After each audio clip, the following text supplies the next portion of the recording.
We love to engage our members. Juan Carlos Cerda was back in the nation's capital Thursday to meet with White House staff and members of Congress on the 11th anniversary of DACA, the Deferred Action for Childhood Arrivals program. Born in Mexico, Cerda was brought to Texas as an undocumented immigrant when he was 7 years old. The DACA program allowed him to live, study, and work in the U.S. without fear of deportation. He now works as the Fort Worth-based state director for the American Business Immigration Coalition. DACA completely changed my life in Texas. It allowed me to get my first legal job, to get a driver's license, and to go study abroad and leave the country for the first time in 14 years.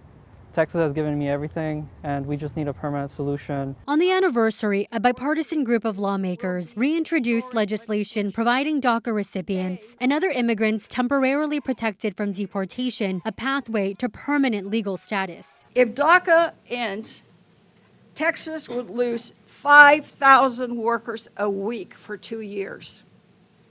That doesn't grow an economy. It hurts an economy.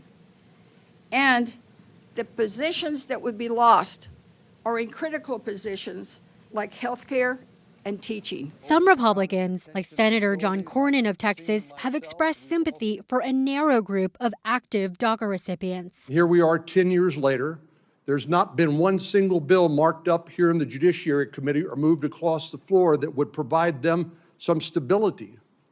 And they've been tied up in litigation. But repeated efforts to find common ground in Congress on immigration reform have failed to produce consensus. Cerda has been to Washington many times and will keep pressing lawmakers to act. We can't plan for the future. We can't plan for future home purchases. We can't determine whether we're going to stay in a career. There can be no solution to this continued uncertainty of the DACA program without Congress taking action. President Joe Biden's administration tried to make the DACA program permanent through federal regulation, but Texas and other Republican-led states challenged it.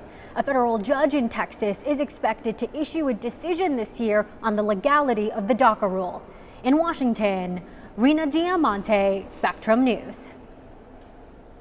Thanks for watching our YouTube channel, and for more refreshing stories about your community, click the subscribe button right over here. You can also download our Spectrum News app to get live news coverage, weather alerts, and more wherever you are. And don't forget to tune in to Channel 55 on Dish and DirecTV for live local reporting every single day. We'll see you then.